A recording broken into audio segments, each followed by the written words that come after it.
وإذ قال إبراهيم رب اجعل هذا البلد آمنا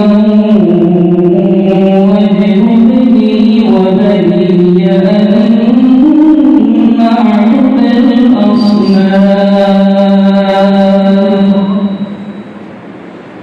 ربي إنهن أضللن كثيرا من الناس فمن تبعني فإنه مني ومن عصاني فإنك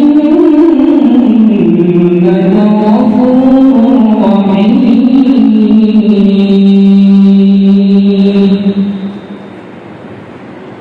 ربنا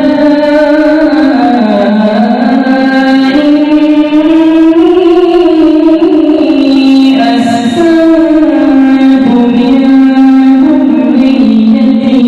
بواد غير ذي زرع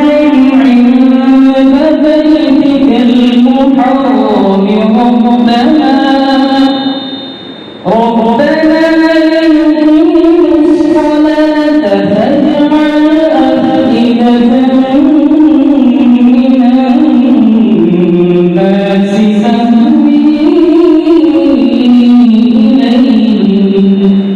تهوي إليهم وارزقهم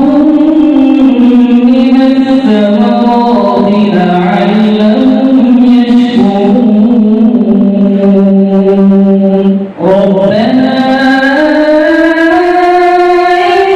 إنك تعلم ما نخفي وما نعلن وما يخفى على الله من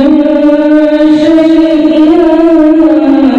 في الأرض ولا في السماء الحمد لله الذي وهب لي على الجبل إسماعيل وإسحاق إن ربي لسميع الدعاء